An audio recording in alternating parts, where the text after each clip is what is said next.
What's up, guys? Welcome back to another Team Solemn Circus live video. On the left side here, we have Speedroids going up against Bestial Red Dragon Archfiend, I believe. We're going to be seeing a die roll here. Before we dive in, over to like, comment, subscribe. We're going to see the player on the right, the Red Dragon Archfiend deck. Going to be able to choose who's going to go first or second.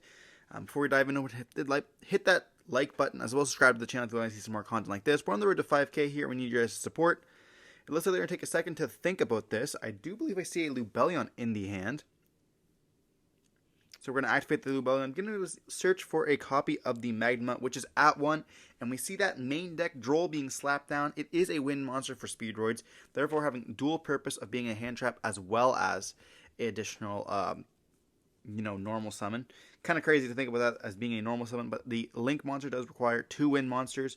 We're going to see them go with the Black Metal package, or not the Black Metal package, the Collapse Serpent package, having the black and the white in the hand, which is quite useful for a Droll situation, making us go into a copy of the Seals here. We're going to be seeing it hit with an Imperm, though. Having that dual hand trap here is very important, and we are playing against Bestials, which is not going to affect our strategy very much, having a wind-only type deck here. We're going to see them activate Speedroid Wheel, getting rid of a Cashier of Birth here. This is only a 1-of in their deck, and they do see a die roll, which is part of the Wheels effect, and it's going to summon out 2 monsters here. So summoning out a level 3 as well as... So rolling a 6 here, which is very good for them. One of the best numbers to hit. I think it's 4 and 6, which are the best. And of course 5 can work as well. But we're going to be seeing them link away into the copy of the Rubber Band Shooter, banishing a level 7. Therefore, we're going to be able to reveal a level 3 and a level 4. Going to be the Terror Top as well as the double Yo-Yo. And then we're going to choose one randomly to add to the hand and then send to the graveyard. I don't think it truly matters. Both of them will be able to resolve there. And we do end up hitting the worst one, I do recall, if that's what they say. We're going to be seeing them then activate the effect of Seals to bounce itself back. Well, it's going to activate the effect. It's going to distribute itself for cost. It doesn't bounce anything. But we're going to be seeing it summon out a Black Metal Dragon there. To then, when it leaves the field, get a search for a copy of the Red Eyes Darkness, or Red Eyes Metal Dragon, I should say there. But we're going to be seeing the Terror Top going to be summoned out, searching for a Tacky Tomborg, and then we're going to be tagging out Tacky Tomborg to go for a copy of the Red Eye Dice. Going for here, essentially the Metal March, it brings back both the Synchro materials here, which is pretty insane. I know the Metal Marcher, whatever it's called, usually only brought back 1, but this lets us bring back 2 here. And then we can go for a copy of the level 5, and then we can go right into a copy of the Crystal Wing, a very powerful boss monster that this deck can just easily facilitate. We're going to be banishing Daiko Duke to summon back out the copy of the Quirk, and then that's going to be able to summon back out another card. And then we can go into a double Crystal Wing. That is insane here. We can go Battle Phase attack with the copy of the Rubber Band Shooter, then going for a double attack over the Crystal Wing. Oh, we're going to activate the effect there, one of them. And then they're going to be activating a Magnema. Then we're going to be chaining the other effect here, which is going to be quite nice. Then we're going to see them activate the effect of Insteady, and it's going to get hit with another Crystal Wing. Having the double turns, maybe it's not worth using the Bestial right there. But at that point, you're dealing with 2 monster negates, which is going to be happening every single turn. And we're already down on cards. Having to use for the white and the Black Serpent there during turn 0 is quite unfortunate for us. Also have to get rid of that Bestial Lubellion. Would be quite detrimental for that strategy. Not even be able to stick it on the board.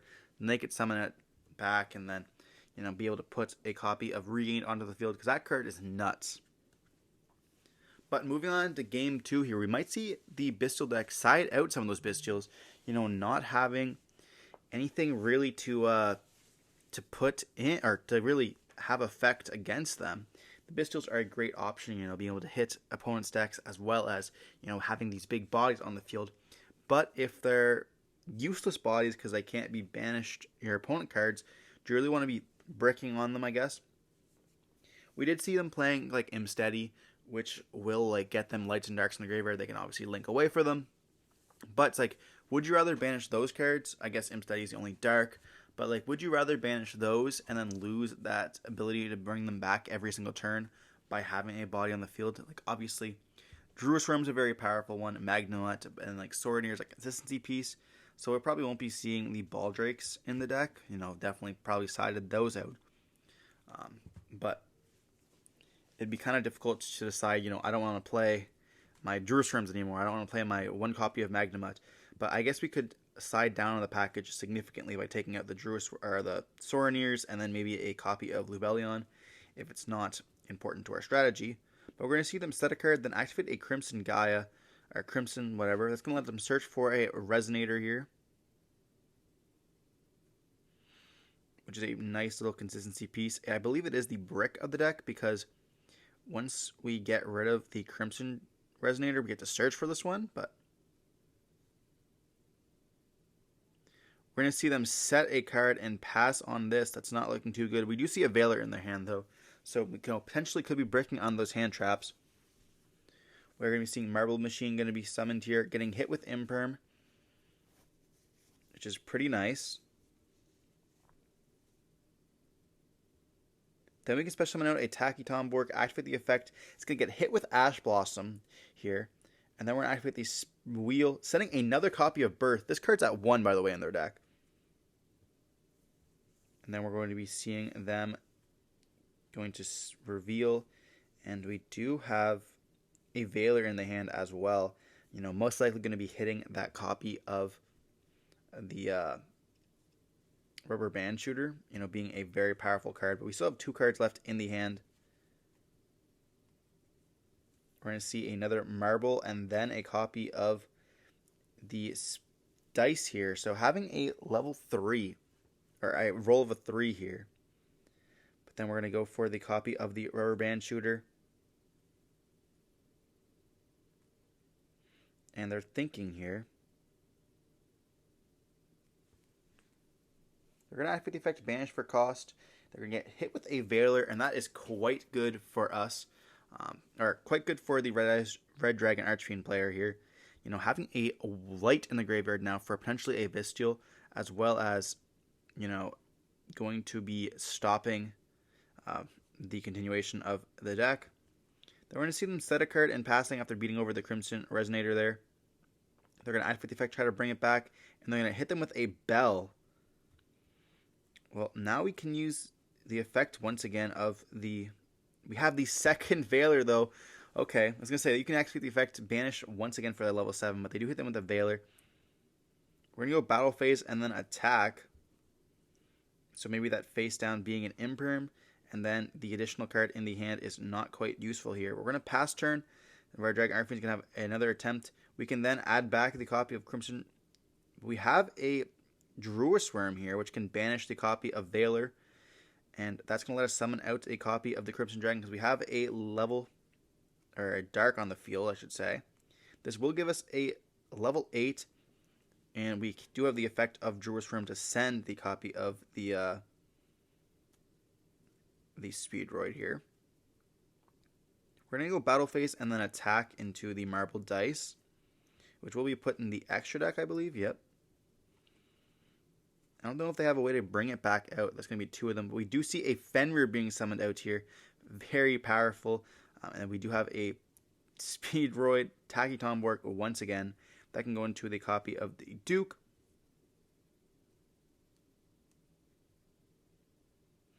And I believe this is a tuner. So then we can go into a copy of Barone. Barone can pop the Red Dragon Archfiend.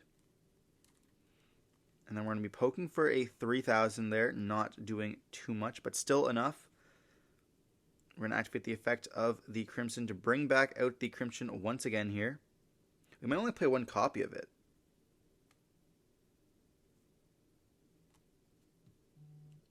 I'm not too sure if that's going to be... We're going to see them normal summon there, enter battle phase, and attack into the Barone. And that's going to let us activate the effect there to let us summon out the copy of Red Dragon Archfiend. Okay.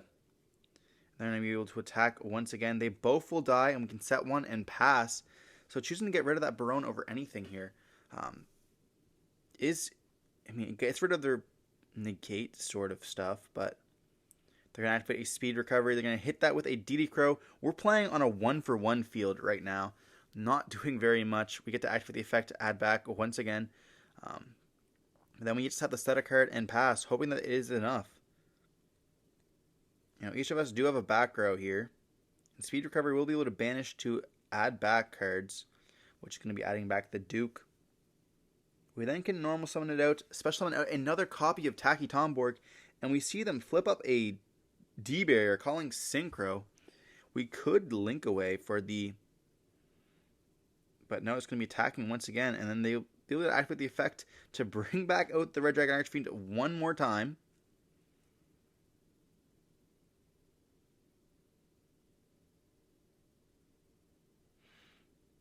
And then they will be able to attack here. We draw. Will we have enough? We're going to set an additional card, or they're thinking about it, I guess. They're going to normal summon out the Crimson and then attack into it. They're both going to die here. Or... Then we're going to see the Red Dragon Archfiend attack once again into the Duke. I wonder why they're not attacking into the... Oh, then we can blow up the Tacky Tomborg. That makes sense here. Dealing 500 damage, setting an additional card, and passing turn on it.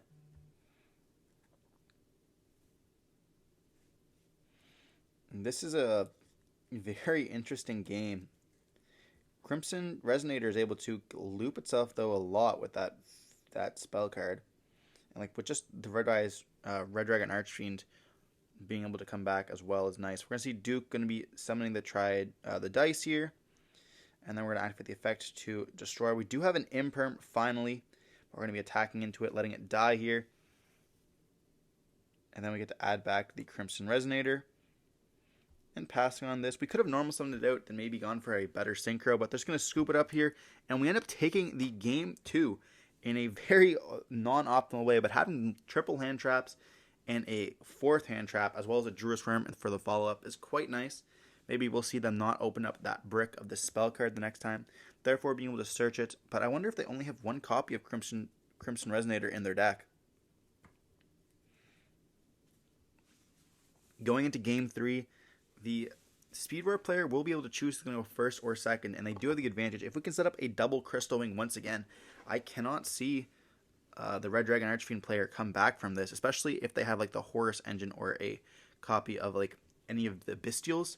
They're going to have to set up their graveyard, and if they don't have a Veiler to hit them with turn 0 or a Crow that we end up seeing, they're going to have to put some cards in their graveyard themselves to be able to activate those Bestial cards, and before they have a Crystal Wing on the field as well.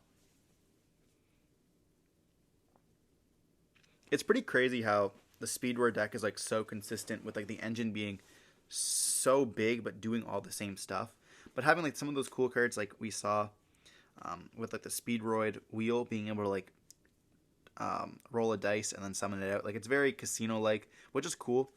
I wish there was a lot of other stuff like that, and obviously it's not the most reliable when you hit a 1 or a 2.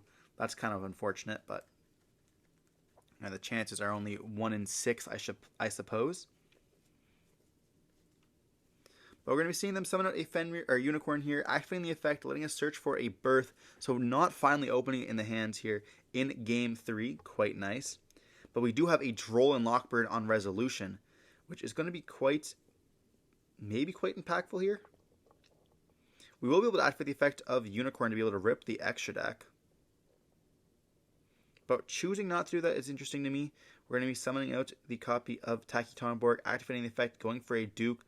Then we can go into the copy of the Barone here. We can activate the effect of the Birth to bring back out the copy of Fenrir.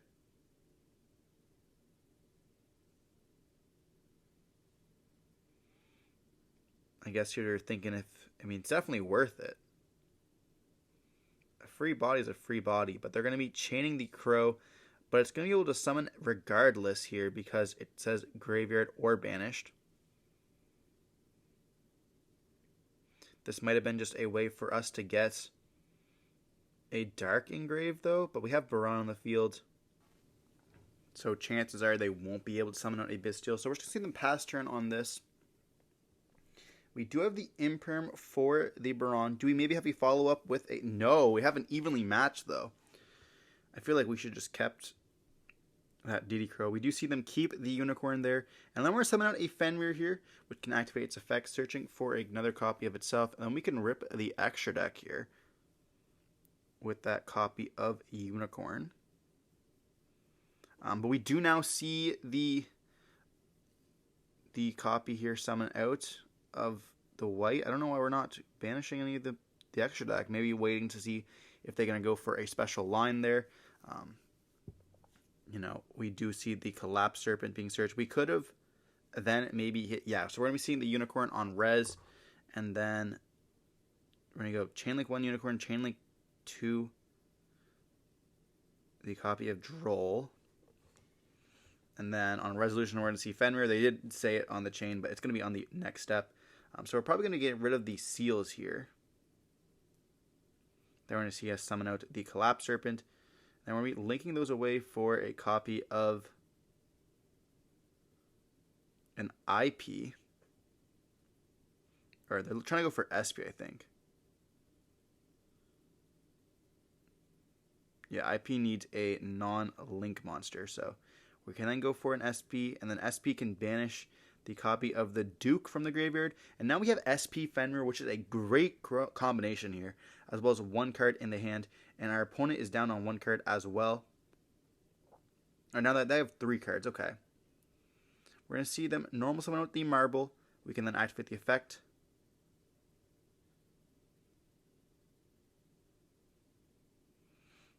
Then they're going to be banishing it on Resolution here. Searching for the Tacky Tomborg, and then of course we're going to be seeing the Fenrir going to be banished. They're just saying they activate it, but it's supposed to be on res, which is quite fine. It kind of accomplishes the same thing. It's kind of worse for us because then your opponent really knows what they're special summoning out.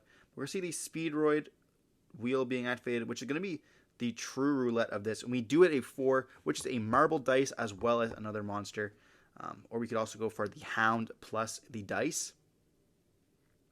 Now, there's a few options we can do. We can go for a Duke and the dice as well here. Those are, you know, equals level 4s. We might see them go for a level modulation right now, or go right into the copy of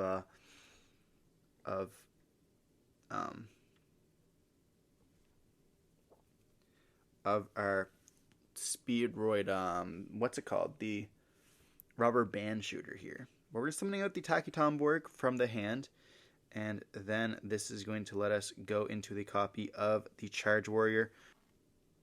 But we're choosing to not activate the effect just so we can beat over the copy of SP there, which is interesting to me, you know, making them not draw a card, choosing to beat over the SP instead. I mean, I guess that makes sense when they've already used their extenders. There's not much that they can do left. They do have a diamond, or the Duke in the graveyard. The Diamond Duke. What am I trying to say? The Speedroid Duke. Summon out the Piper. Piper will let us draw a card here. We'll be excavating, I suppose, and then drawing. Which we have an Imperm or a Droll here. We can choose one of each other. I mean, most likely wanting to choose that Imperm there. So then we get to control what we're going to be doing. But we can maybe see them go up into a Crystal Wing, perhaps. Or just go into the Speedroid double yo-yo there. Or not double yo-yo, what am I trying to say? But going into the rubber band shooter, revealing the yo-yo as well as...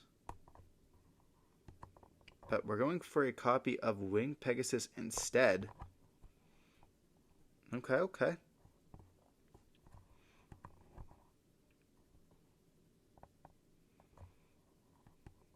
They're going to take a second to read the Winged Pegasus. They're going to battle phase and attack into it there. They're going to activate the effect of the Fenrir. We might just imperm this. And then they're going to see it crashing. Main phase 2, they're going to set a card and pass. They're going to draw for turn here.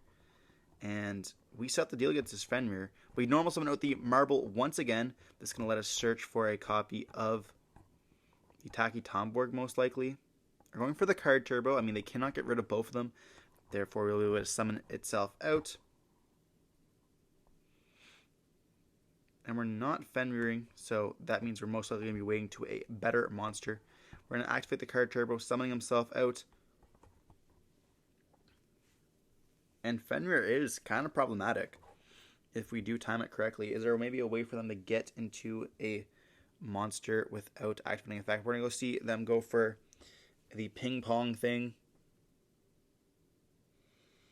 This doesn't activate any of the effects. And this can go into a Crystal Wing, right? Or a Shen Shen as well is a possibility. They're going to go beat into battle phase. Shen Shen's going to attack into it there.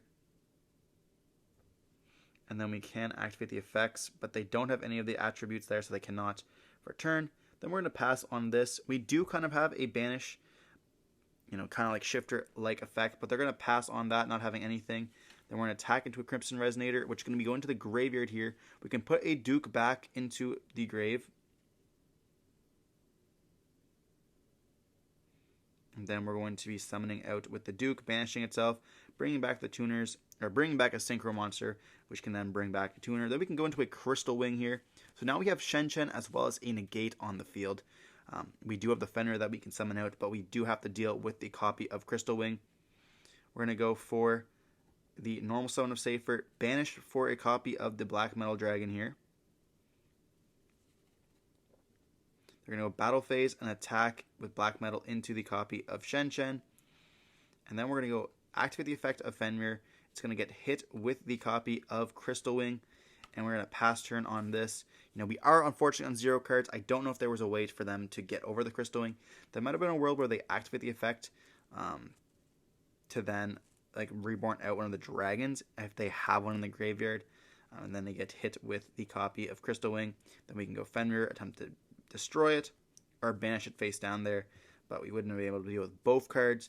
Therefore, the Shen Shen would be able to just be able to beat over the Fenrir the next following turn, which is just kind of unfortunate. But we see them pass on this, and then they pass back. Normal summoning out a Hound, which can dump us the copy of the Speedroid card turbo here.